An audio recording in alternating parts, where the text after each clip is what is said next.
Yeah, it's a Saturday.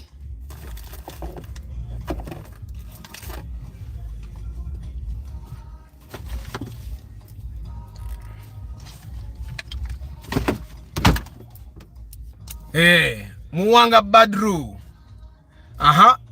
Jose Info, Jones Info, Antonio Random Things, Paul Sema, VIP, Ben Kako, Travel Live Vlog. Yes. How are you, my people? Mulimutia.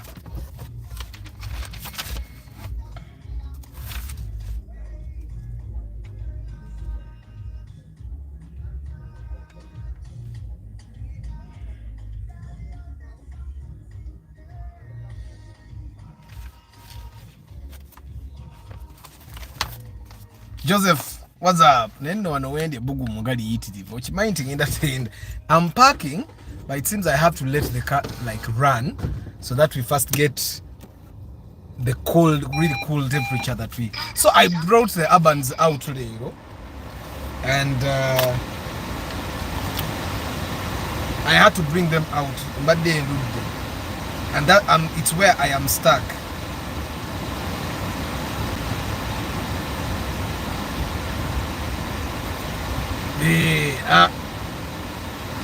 Chibundo Bats. Morad K Momo, how are you today? Senga bademo Prius kati senga ndi kuyanda. That's the one advantage I saw with the Prius. But you wait for part 2 Murabe, and then definitely then part 3 will do the conclusion.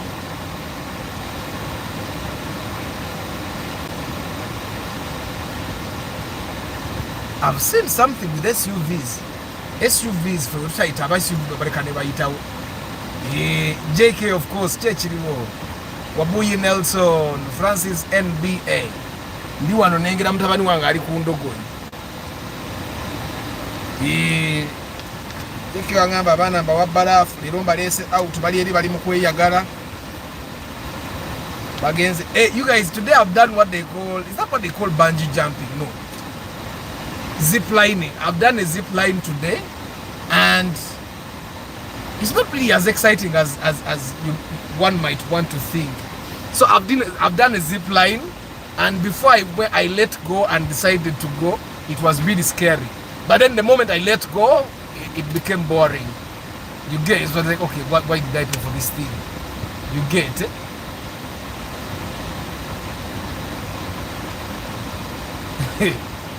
Nkaba bukum ante bukum nze siri kaba nze esimu yange ogimanyi. I'm actually forced to like put it down a little so that empewe jikuba kuba kwe because betaji kubeko genda batu wedefu nanga tunabe chemanye empewe mu musingo jju inakati kata utejja ko bayiti tutoke tutokoseme dakika za fenga nga 10 au tutoke tugende maso ne noli wamtaddeko atidde ne bagita bita bino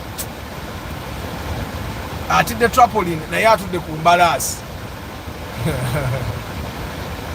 kiza ataddewo VIP kyekiriwo Joseph bali ku ddembe wira suka today kankendezeeko katono so that the fun doesn't disturb you a lot, but I did not want to miss this broadcast because of anything.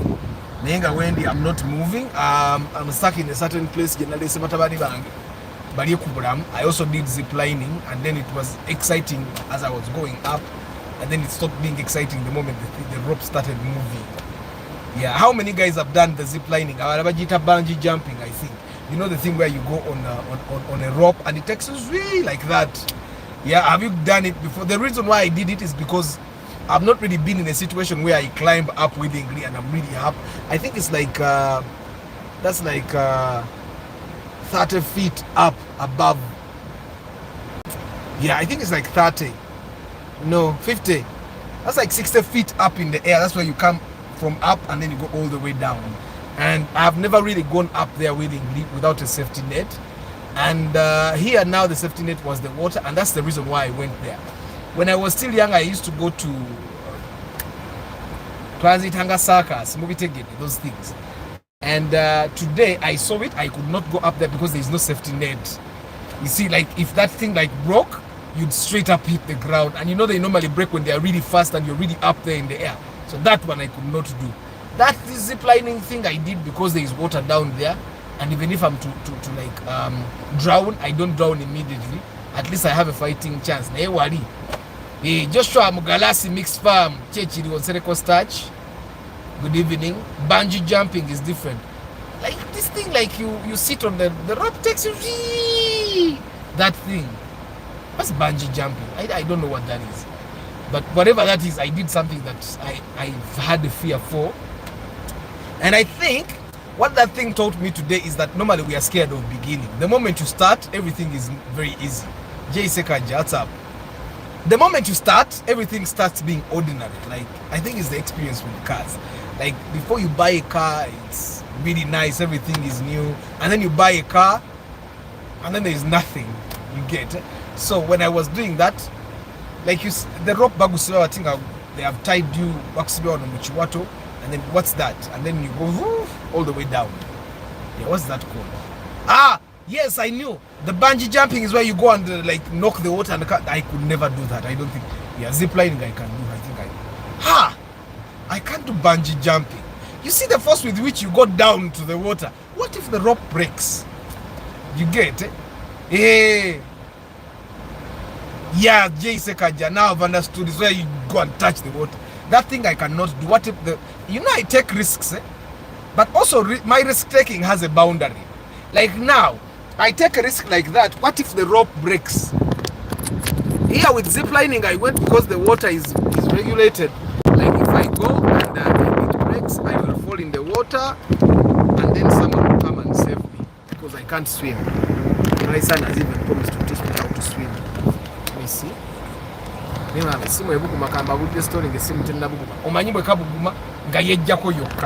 That's the disadvantage of this phone overheating. Then the broadcast just goes off. So anyway, on Thursday we bought a Passo Sette, and I've been waiting to share this story because it's in a way teaches you how to deal with the situations of us buying cars when you go to buy with me. So this lady calls me on Monday and she says, you know what, Arthur, I think she texted me on Monday or Tuesday. Says I think it's Saturday. She texted me and said, hey Arthur, are you free on Thursday? I'd like her for us to go buy a car. And I said, yes, I am. Then she booked. And then Thursday morning, we were out looking for a car. Now, when she texted me, JK, I've done ziplining, but never tried bungee jumping. Yeah, I don't think I want to try bungee jumping. I don't think I want to try that thing. What if it breaks? Mr. Arthur, you need a Spacio at 7. If it's an old Spacio Francis, you'll get. Listen, Mobiru, how are you? Brigitte Kakai, how are you? So, Thursday, we set out to look for a car. Now, initially, this lady had a budget of 20 million, okay? And she wanted the Passo Sette. She wanted the Passo Sette, and she wanted the Passo Sette at 20 million. Now, let me tell this to all the people that want to buy a Passo Sette. Passo Settes are not at 20 million. If you get one, it will be bad. Passo Settes, whether from the bond or what, you should have at least 23 million to get a good one. Now, in the beginning, when she booked her day, I called a few people, and they say, but the used Passo will be 23. Now, for me, in my head, it was like, you know what? If the lady insists that she really wants a used Passo set, maybe she pays the 20 they demand at like 3 million. But then as we were setting out, we set out and went to pick the mechanic. And then when the mechanic sat in the car, I told him to call a few guys that he knows, and he calls. And everyone is saying they have Passo Settes at 23, 24. Now that's a very high price for me to pay for a used car. So I tell the lady, you know what? Okay, then because the lady seemed like she could add the 3 million to buy a used car, a used Passo Sette. So I told her, you know what? What if we use the 23 million to get any other car, but from the bond? Because for me, because I knew the Passo Sette is not 23, but I knew there are cars that we could get at 23, Vitz, Passo, you get it? And then probably we can bargain, and then and then she said, you know what, Arthur, I'm not rigid about the car I want to drive. If we can get a car from the bond with my money, let's go and see. So we drive straight to the bond, the cheapest bond I could think of. There were other bonds, but they were not cheap. because the other bonds were selling a Passo Sette 28, 30, 32 million shillings, 33, 34. And the goal here was to save money. So I tell this lady, you know what? To get into Love. So we drive to the cheapest bond we could go to, and we see a Passo Sette. She wanted white specifically.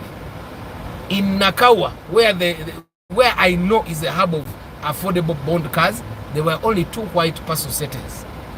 The other one was 28. The one we bought, we went there, the guy started 29. I told him, but you guy, and he said, okay, you guys give me 26.5. And as we were still looking at, I saw a Prius, a 2011 Prius hybrid. Woo! I almost sold my car to that lady cheaply. Because I saw this Prius was marvelous. So,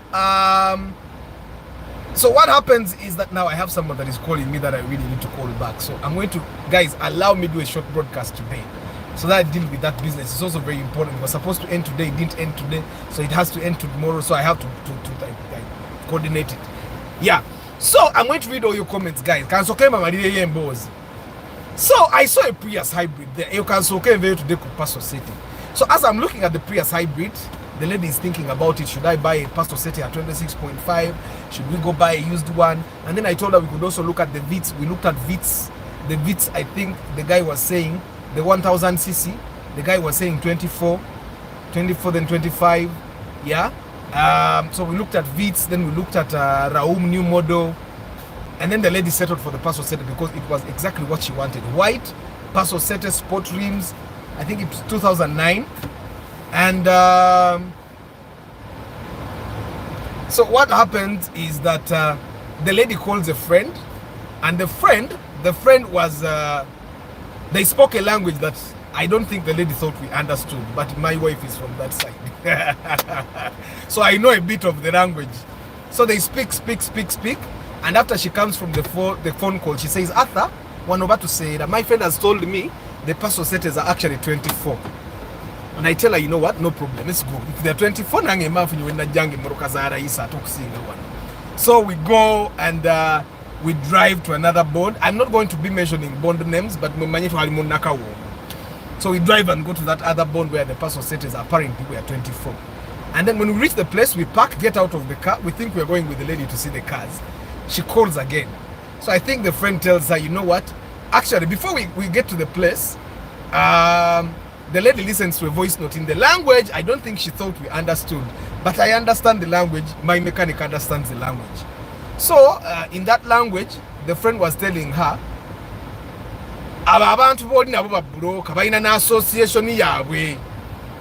the car sellers even know them. Baga same million bidi. Eyo Passo Sette a million abidi munya genderi. The guy actually told her, "Bogena mwe yo bondi, no nyo muchala bamwita bwe bati ne bwe bati." So okay, but I don't think she thought we understood the language. But we know a Bantus. I recently watched a video of a guy. I think he married a South African. The guy I think married the South African, and this South African was speaking like they call this hand, the South Africans, I think the Kosa, they call this hand, they call it Engalo. This they call it Engalo. For us we call this Engalo. So that's the thing with Bantu. So for me, I know when I speak Luganda with someone, I know they understand even when they pretend to not understand. So we reach, because I heard. So when we reach the gate at the other bond where the Passo Sette apparently was 24, the lady still calls the friend. And after the phone call, she says, you know what, Arthur, I've been advised that you guys stay here. You say, okay. So she goes inside the bond. And we wait and wait and wait and wait. After a few minutes, she calls me and she says, Arthur, I've reached here and the Passo Sette they have is gold. So apparently they have others. Okay, they had others. But the Passo Sette they had, which was in her budget, a little bit in her budget, was gold, and it was 25. That's what she told me. So I said, but if it's 25, it's cheaper than our Passo Sette. Now, why am I smiling? Is because it was really amusing. So I tell her, if it's 25 and golden, still robo savings a million. You'd rather drive a golden car in your budget than driving a white car out of your budget. Okay, even the golden car was out of her budget, but still it's cheaper. So she says, but I don't like gold. I told her, if it's a good car, we should look at it. So she says she comes and gets us and we go. Now, when we get to the office of the owners of this car, the golden one we're talking about, now she comes to me and tells me, you know what? Now I've just spoken to the owner of the car. He says the car is 28 million. I said, but anyway, because we're already in that office, and normally when Arthur goes to a place, the people that own the cars think Arthur yalemesa abantu kugula motoka. So I tell her, you know what, tugende tujitunuleko. So the car that is being sold 28, we go through the bond, we go behind there, netujisanga kukubo nge motoka ndo zevana masaka. It was a Ubichu, of course. Nenge motoka ibadde tambula kukubo nga jibamuguze $2.8 million. So I tell her, you know what, in a motoka nkadde ne mechanic agamba Arthur nidda. Actually, as we were going, the mechanic was saying, no, Arthur tetugende yo. E motoka already bagambi $2.5. For us, we know the car prices.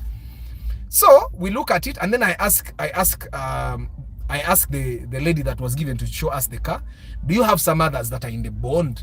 She says, yes, we have, but those are 33 million shillings. So I tell her, because so we go and look at the other Passo Settes at 33. Ngambi. You know how cars have been resprayed? Ngane bumper zagala kugwa. Those were the cars. And then there was one that wasn't really that bad. Nenga atembi kujitwajiranga, the AC's knobs and all that. So I tell the lady, now you decide. And she says, you know what? Today. At that moment, I think, normally when this happens to me, I feel relieved. Because it's even ashaming omuntu bakuyita broker nga toli broker. Okitegeera omuntu bakusaka ekintu kyokuba nti otadde sente mu motoka nga totaddemu. Ebintu ebyo mbyewala nnyo. That is why majority of the time if someone calls me Arthur noonya motoka itelu tujja ginoonya babiri. Amasimu tugakuba wooli ne tuginoonya babiri. So we go back and guys, this is the interesting bit. When the lady says we should go back to the other car, I tell my mechanic, kubira omusajja owe motoka eri. The mechanic calls the man and the man says, mukubyerete motoka bagisasudde $2.7 million. That Passo Sette. And we tell the man, tugenda kuleteranga ba customer totunda motoka. And the guy says, kale, ngabwe muli gwe. Ngabwe oli Arthur n'oyo mujje. And we go. And sure enough, when we went twamukubira tugenda mu bank, because when the lady said let's go buy the other car, me I actually thought the car was there. I did not know they would be able to sell it that quick. So the mechanic calls the guy and the guy says, you know what, emotoka wadde bagisasula no gisasula. Naye mujje kamba tengeri gimwasoseewo. So by selling to us the 26.5, the guy is actually losing 500,000. He could sell at 27, but he did not sell 27. He sold at 26.5. I think because I hinted it to him that I would buy the Prius that he had in the bond. So what we do, we drive to the bank, get the money, and then we drive back to the bond to get the Passo Sette. Twagisangere ku line ndoza bali aba 27 we bajja nagibatera ne ku line. We go to the office nga ne receipt yabali aba 27 jeri. Do you know what happens when someone has even started writing the receipt of 27 and they have to give up to sell to you guys that are buying 26.5? You get? So but either way we pay. And I'm trying to make the thingy short so that I coordinate the other business. So we pay for the car and then nebaji fulumya, and then we are there waiting. Because the car was priced lower and then he got a bigger offer. The car did not have a radio, so he had to buy us a radio. Then wali mu bumper mwali mulwamu akagatta katali nga ino katuwa and a battery. Kati netuda ku lutalo lwa radio ne battery na akagatta. The guy gave us a new battery and echimu chatu yamanti, the guy and the lady that was buying bali bagatta olulimi. Manyo olulimi luno lulina engeri gye lugattamu ebintu nti ne ku battery yali atunyola, but the moment the lady called him ne boogera mu lulimi lwabwe, the guy gave us the battery immediately. N'atuwa radio, ate radio gye yatuwa it died, so the lady actually had to pay an extra 50,000 to get a good radio. And then they gave us the radio, they gave us the battery. And then emotoka eno twagira basaawa 5, but you can imagine we took it at around 3:30 to 4. Why? Because we spent time looking at other cars the other side, and then time trying to, this guy nga atuwe emotoka tayagala atuwa. I think when he said badde bagigula 2.7, ndoza yali asubira bwe tunajja ogigula tunamwongerayo akasiiba ak'okutukuumira emotoka, and we didn't do that. So the guy was actually angry. So the lady calls him and they speak in their language. Na agonda. Naze bintamye no kuntama. Mugenda akakagato mukagulako mu bumper. So, and he had very many Passo Settes there, but they were not white. They were silver, maroon. So that's how we ended up buying that Passo Sette, and I'm happy that happened, because for once, I think Bulijoy, when people try to call me a broker, they do it in secret. For once, someone said it when I'm hearing, and it burst in their face. Guys, I tell you time and again, but I've told you time and again, it's bigger than that kamane abasajja kebongeramu aba broker. It's bigger, and I'm happy that worked out the way it worked out. So anyway, we bought the Passo Sette, and I find that Uganda is obandoza and see your name, you know, people no longer trust each other. So we buy the car, so we have to put the tracker. And so we negotiate trackers and negotiable, non-negotiable. So we start putting in that they do everything they need to do, raising the car. Raising and all that. So we install the tracker and then they bring seat covers. She doesn't like him. She goes back to get seat covers. She goes to the shop where we recommended to buy seat covers. And then as she's in the shop buying seat covers, she asks for the prices of the alarms. And those guys say 150. And then she comes back. When she comes back, I ask her to take him alarm. Arthur, olimuyaye. Ntu saying ane alarm on sale. You know what? Alarm we abagambi 15 bakuteremu. Waliwo ebintu ebimunze kati byenavako obuvinga ngambo omuntu alina package jafuna nga tagitegeera. Now, by the time we are saying this, it's around 5:30 there. Kati nga nange wange ewaka. This engineer I told you about when nagulako na emoroka mu bond or twagula na fielder. Nga ali alinayo site banange you guys muli banene. Guy ali alina site jakwasaganya estate ya fegenda wa ya amanyi. Omuyayi yajja nazimbe nyumba gali kwoleka, it looks like it's a hotel. Nayenga engineer wafe wano oyo gwe nabagambako yajikwasaganya. So I had to go see him because he's doing some work for me as well. So and it was late, so it's around 5:30. I tell her, you know what, abo bakuteremu alarm kastanange kubanga the alarm takes more time to install. That's why normally when someone books us for alarm and tracker, we first put the tracker to give them time to decide if they want to spend the other like 40 minutes installing the alarm. So she says yes kabanteremu. Then I say okay. And then they do bino. Actually by that time byonna byali biwedde. But because I'm going, banaba alarm bagende bakuteremu walinga bajoza, because they had to do some washing on the car. So she goes and they install. I think then I start going home. So later on I realized that abantu bano batekamu alarm nete bazitekamu nga fwe tuzitekamu. Abantu abo bakuguza alarm eyemitwale 15 nga kuliko ebibulako. But engeri omukazi oyo gye yampita omuyayi ne saagala mumala mu maanyi nti obaki ne ngamba bagende bakuteeremu. So later on, I think in a way I also did it to show her that our alarm is different from the other guys. So I called her ne mugamba alarm eyo. I called the driver, I gave her to drive her because it was late, so she needed a driver to take her. So I called the driver and I tell him, Gambo yateka mu alarm agiteke ku ng'ombe. And I ask her to give me the lady. I talk to the lady. I tell her, "Bwebatajiteka ku ng'ombe." The things that you hear, someone says, "Emurukange baji menye ne baba mu pesa ne baba mu radio na yenge ina alarm." Ababantu abagamba Arthur alarm teina cheyamba. It's because the way the alarms are installed. Yeri ya raisi. Buli wayagala ebintu ebya raisi ebyofuna. So I call the lady. I tell her, "Ngomchala ngamba, you know what? This guy has said ebintu ebiteka alarm ku ng'ombe tabirina. Nyina bisasula." And I tell her, "You know what? For the safety of your car, bisasule." But then the guy did not have them, and I think obude wali bugenze tebabikola. I tell the lady, you know what? Katika store tegede why we charge 210 for our alarm. Which tegeda. Fe alarm ya bwembanze nkola ebintu ebyange mbikola nga malidadi. So anyway, they headed out, and I think they got to Ginger at around midnight. But let me tell you the advantage of working with Arthur. Abakutera mu alarm wali ewange bayituse e Ginger sawa nga 3. Which tegeda. But because a lot of time is spent there, and then I find that you guys sometimes you need a little bit of guidance. Let me tell you, ebintu ebimu bye mugula ogula because you love but stop buying because you love. Lwakuba nti olumu mbasiina bwe mpagula muntu alina sente z'abatajja kuwuliriza. Waliwo seat covers emugula. The seat covers, the picture I took was when the seat covers were installed. There are seat covers you guys buy. Nogula seat cover because they look fancy. Nga zibikako wano. Nga tezibika eno. For the guys that buy seat covers to strictly cover your seats, when you're buying seat covers, buy seat covers that cover the entire car. Okay? Buy seat covers that cover the entire seat. Togula seat cover nga zikavaringa kokano. Wano wagenda kuguba atera nga wano we wasinga okuguba. Let me show you. These edges here, zisinga okuguba. So when you buy a seat cover and it doesn't cover these edges, and then neno one stays covering the edges, ogenda kuba yeno ne modoka.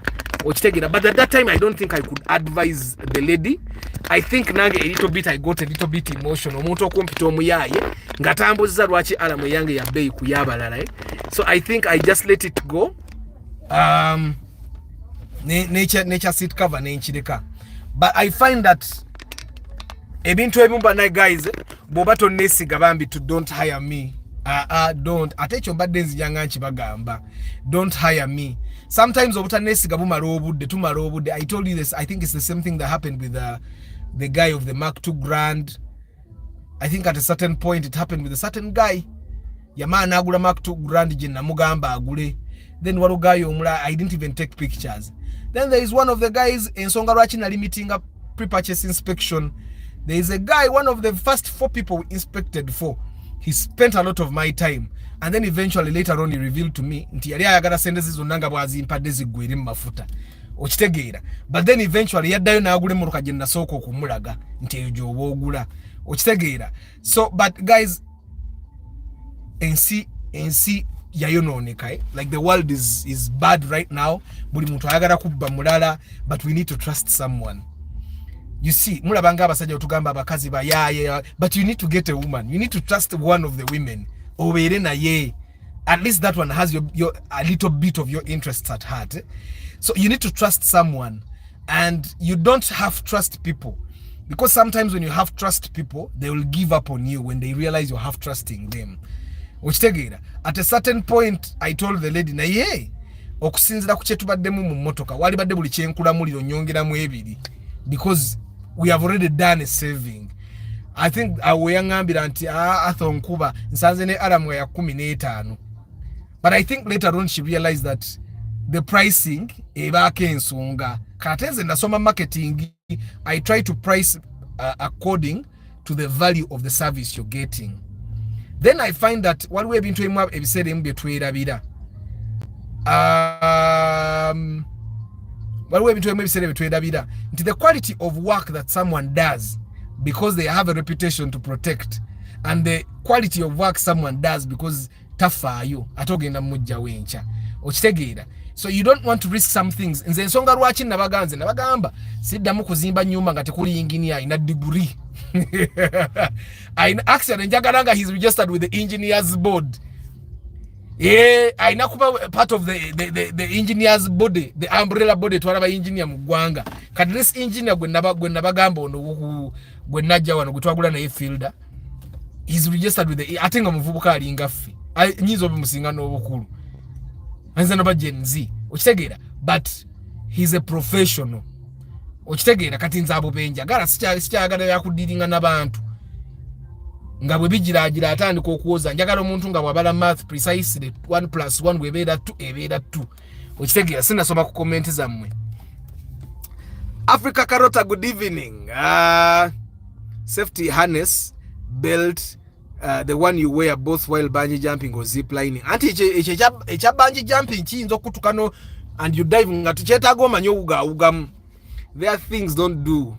Mr. Arthur, I fear risking my life. Nzolaba sirinnya lyato lyankasi ne wompa akawumbi. If it's not a ferry or a big boat, I won't see it. Naye yo zip lining yonje koze. Yo mbadde njiranga bwengwa mazzi. I can fight a little bit. Ne waliwo kino kisaaka si kino bwe kikutuka pwi ogweri. Firstborn, good evening. I will never dare try bungee jumping and roller coaster. Never. A roller coaster sisobola. Waliwo the roller coaster I saw ngegenda bweti ebyo bigende byetula bitinga mitoja mu jutuno was amasanyazi gava ko kiri awo awinza okulaba abantu we basaba ne ka sound ka Prius katuvuga speed ka sound ka Prius ka sound akokubiringana katerezezza munansonyo baganda banga I have to put the disclaimer but somehow I thought kabadde katonomu akapati tukalungi akapati tukalungi nyo munansonywa munangengeza ko microphone kati ntumiza microphone ku eBay I think zigenda tukano mu August yawo ntumiza microphone ku eBay zili enzungu I already have like Rode mics the shotgun yabandene nnyo okutwala ku shoot zaffe so I always need these lapels na lapel eyo yankola bubi nnyo munansonywa ka sound akapati tukabalaga ne part 3 genda ba clear nnyo mumpolerezeko nange mu comment section when they are roasting me mumpolerezeko baganda bange I'm back on board. Yes, Kevin, what's up? Is well here platform papa 54 degrees man oba mubeera wo mtya cheka muna be mirundi ngena Polycarp Msubuga, how are you? Obulamu bunyuma ngo olinamu not to give excuses to your children mboli busy namnanga ate ebintu byabana si bya bay wano buli kintu abana kye bagenda ko kyattano buli batandikidde mbimoroka ne bavuga ne bagenda ku bouncing castle bagenze ku ndogoyi ni bagenda ku kisaka kino walwe kine kyetolabo kye kiti safe aluwe ebyuma yumo osobola okwekwata ko nga kigwa okitegeera bakati baagala maato okitegeera ebintu by'abaana byo bya rayisi ebyabakulu byebyebeeyi ate fa abakulu you can sacrifice Arthur, I have not seen any Harrier Valvematic on the road. Jeziri na izili myaka mpya 2013 and above. Zeziri mu engineer Rumion. Charles Sewaduka, good evening. Chilembwe Baker, good evening. Tusime Eddie, good evening. Lyrical Lab, good evening. Akiram, good evening. King Daniels, Ronald Muchwa, Bruno Isingoma, good evening. STS Sounds Entertainment, Osi Pankunda, Mr. Arthur.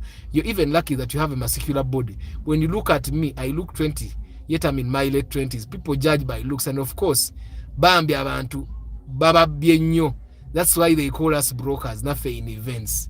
Katsebo, do you know how to swim? Paul Sema, I don't know how to swim, but chino chiringa chidiba. Awo lwanako. Ne waliwo kali akata akwa akenkasi ngenda gena nkakasem. Cockroach, akungenda gena nkakolemu. Nkole n'omukono. Akenkasi. Mama Ban took a video of me like bungee jumping. I'm going to share a video. It's not bungee jumping, zip lining. Yeah, she took a video. I'm going to share that video. It was okay. It was nice when I but when I let go, then I started getting bored. I say getting fascinating. I think that's the problem. I get bored very easily. Which together, and I don't think anyone wants to get bored the way I get bored. So, but I'm going to kube nkasi. Nkasi ngenda jikuba. Iraka ngende njikube. So anyway guys, njagala maliza ka business ke bankubira mu simu wana nyenyenyenyo. So kati ekyo kuuga ekyo kyo mutabani wange ngamba okunjigiza naye omwana ngamba okunjigiza wa myaka 6. Ya uga ayagala agenda mu swimming pool naye obudde ba swimming pool kono jamu gwenda bite tugenda navuga main. Nkugambye jamu atukute ku Northern Bypass tubade ku bypass esawa 2. Esawa ezo. Esawa sinza nakudde ngenda kusaliriza eno mbikubo kale ate mbikubo bagenda yo misana te bagenda yo kiro. Wechitegeera Fuso Fighter Ausipa Fuso Fighter sigenda jogera ko lwaliro eyo ngenda gikolera video yayo kanjisome. I have to read about it and understand it very well. Yeah, so guys, that's the story of the past. I could not wait to share that story because I don't yes guys batu binange banzibye wadde ba mechanic anze banziba nnyo. I still have to work with mechanics. You get, I have like 4 mechanics. Era nyina be manyinga mubbi okusinga kuuliranga bulwemu gundi ocha wali makanika atiroka nika Corolla yange kuboyo ye muto wange yamanyi bwakanika emmotoka yikati naye makanika manyo musanga ne mugamba kubye muto wange luli namusanga nangamba Arthur abadde bulecha azinguze 5 ngenze liye waffe inezigule 3 kitundu kati muto wange yangamba ono bakugamba ekintu kyebiri manya kya 5 Arthur, can I get a bit new model with only front doors? I want to get it for my wife and the children. Andrew, no, I've not seen any. But Andrew, don't worry. You get the 4-door version. Mubam baby lock. You can baby lock the doors behind so that abana to them they can't open from inside. Me, I have baby locks in all my cars. So that's why I would not bother even thinking abakangule. Ate moroka yoru jorumo ye jakukwata. Bonotuka to upgrade because you will want to upgrade whether you like it or not. Eddie Aniku, how are you, my brother? We are where are you, Mr. Arthur? I remember we used to swim kuba ku Aero Beach paka ku deep end. Nze si mazinga tya. Ne die lyato lino lyo kugira litingenda dikolo lwaliro. I think I've always wanted to do zip lining. It's okay. I thought zip lining and bungee jumping were the same. Now I think I should try bungee jumping. I think everyone should try something that puts them on the edge and then down. Like when I was going up there to do the zip lining, when I was up on the platform, like my heart was like, are you a man? How do you feel like this? You get? And then when we let go, I thought, okay, what could happen? What could happen? I started thinking from up there. Mr. Arthur, I saw a Subaru on the road today with a yellow number plate in front and a white number plate at the back. No, it's not legal. It's not legal. But people do it.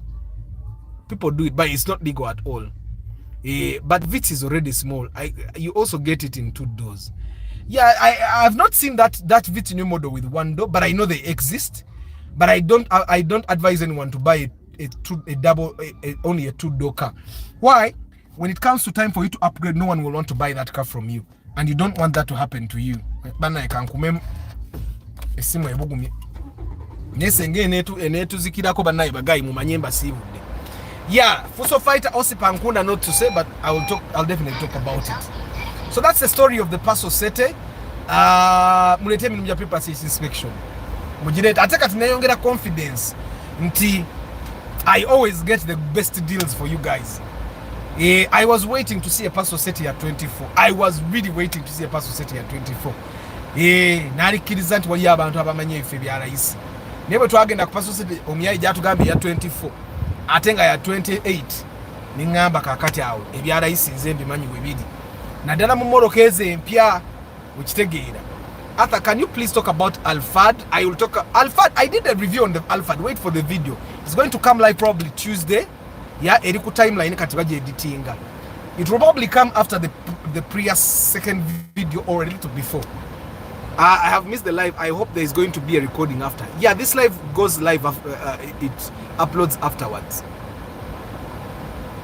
I intend to get a Passo Sette for my wife. I hope I'm on the right track. Passo Sette mugure buina amanyi. It's 1.5 but it's twin cam. It's really powerful. Subaru XB for a fast car. Today is not question Friday, Marvin. Sorry. Kati osobola ogireta ng'emboozi mu broadcast y'enkya. Leero mbadde mbanyumiza. Leero nze nyumye ekibuuzi. Because n'abalala banyumye ekibuuzo. Arthur, how does it feel like the first time you are pushed from the height of a zip line? I hope your heart didn't jump out. No. Actually, it's only the time that when you're up here, esimu ebugumye. Esimu yebugumye bagayi bange. Kasejjako screen ezikidde. Kasa screen ezikira ng'omanye ebugumye natera okuvaako. Bagayi bange bwe mbasisomye mannya gammwe. Mwena n'abali mu Kamoli, I don't take you for granted. But the zip lining thing, kansubire ne wombe screen tezikidde kube yange nze ndaba manyo. But the zip lining thing bobo imidde wano nga bakusibye emigulu. The edge awo we bateera batyo. That's the only time you're scared. When they let go, I think that's how death is. Like when someone is about to die, I'm thinking, it's not like I've experienced it, but I'm thinking as the person is dying, they get scared. But I think when they die, then they say, okay, then they die. Which they get. So, but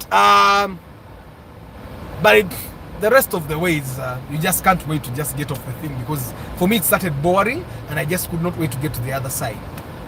Yeah. So a guy, esimu ebugumye. Simanyi obemala kubaka esika nagiwoza. Ne eno ku mutwe yiwasinza okubuguma ate eserwawo okutuukayo. But anyway, guy, leero Saturday genda weyagaleko boboli oba Dubai oba wagenda olye burger, go eat some of your money. There is a way anyono mutuma pade high. There is a way the world will forget about you. I was watching a video of a lawyer doing a tutorial on the law, and he was saying bwebana akusiba, the world will move on very fast. You get? He was trying to interpret a certain law where you should toyogera kalebule and all that, and he's saying that wano bobanga tubana kusiba abakuwaga baba bangi nebe bakusayo mukomera no malayo week emu no ingira week eyokubiri ogenda kuyingira week eyokusatu, people have forgotten about you, the world has moved on. Okitegeera okujja kongo oyina emikwano die hard ngobo ino omwagala wali ene ebweru ng'asobola okulwanirira n'ata giving up n'akola buli kisoboka ne bakuta. But if not for that, the world will forget about you very fast. So today is a Saturday. I hope it's a Saturday where you are. It's a Saturday, but jeki kati tusingako hours ngazi izo. But it's a Saturday today. Olwegulo luno genda olyeyo chibaga, genda olyeyo chipiza, genda olebeyo movie, go watch the latest movie today because life is short, yeah? Genda olabe, genda weyagale, ekitegeera. So don't be there not alya ku ssente zo ng'ogamba nsevinga emitwale abiri gy'ogenda okulyako olwalo sikigenda kuzimalawo, okitegeera. Pardon, you will check your inbox. Yes, I'm going to check now kanveeko. Nze neerira era KFC vibes leero when I'm done. Essimu ebugumye baganda bange. Essimu ebugumye mundaba bwe ndwana okusoma message zammwe. Essimu ebugumye. Mwe bagay, me I get bored at funny things, eh? I get bored a lot. Buli kintu kitandika kiri interesting then it bores me. I think abantu wali abantu bwe batyo ndoza abantu nganze be bantu abatera to lose a little bit of focus very fast. So abantu bwe batyo you have to find things that help you focus. Like when I'm at work, because I get bored very quickly, I have a timer. Like I have to work for 2 hours. Yenso garacho olmoyinzo kunkubira essimu nesigikwata obodu mnompereza message nesigisoma. Like I have a meter. I count the number for 3 hours. I'm not going to do anything else, but I'm going to be here. I will do in that direction until the 3 hours or 2 hours elapse. You get? And then I time again and do something else. So I have to, because I get bored very fast. Kachibere chobola bantu ebintu ebimu abantu byebalowooza and it's really interesting zate bimbowa. Okitegeera bimbowa lwaki? Because everything bores. Everything bores. But anyway guys, Passo Sette yo mugule naye mwe nali ngenda gula Prius gye mbadde sibanyumiriza kale mulabe ndagaye ngenda kola dakiika 3 zino zigenda mu 5 Prius nali ngenda gigula munnange tutuuka mu bondi awo twagula Passo Sette ng'obyayina Prius ate eno gye nakola review nkadde oba ye base model kati ngwa ku model ki Prius okitulamu oti obanga ali mu limousine bi control byonna biri wano bikwawula obanga ali mu nnyonyi nga pilot. My mechanic gwe nakola naye ko tajiragira naye yagamba Arthur abagagga kola be decision ebyekisibu nagulira omwana embwa ya $3 naffe tukoleye ekyo Prius gigule nimugamba nti sente zenyina zongereza ko bongereza nangamba naye ati kakati ono omukazi bw'aba agula ene mmotoko bogi muguza layisi nimugamba omanyi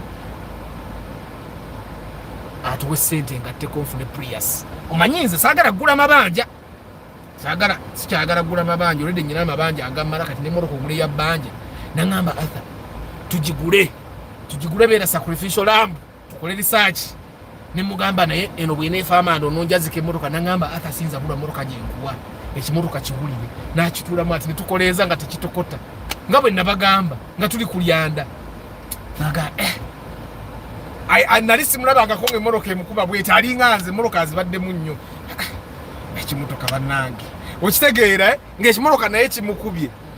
Arthur, better late than never. It seems you're winding the conversation, but I will wait for the full video to upload. Yes, Mnasonyu amanya sola gasoma. Arthur, still waiting for the Rauman Alpha review. Eja, ne guys, muzikize mbasibule sigala sola kusoma manya. Sagala Samsung ejabikire maso. Yocha. It's really hot, guys. Thank you very much for being part of the broadcast. I don't take you for granted whether you have commented or Mkamoli. Thank you very much for being here. I'll keep trying to give you as much value as I can for your time. I'll try to be either entertaining or educative or informational. Mukama bawo mukisa. Tomorrow's broadcast is still at this time 5:15 p.m. Kangene koleri hatoli mwibakola. Mukama bawo mukisa. Ciao.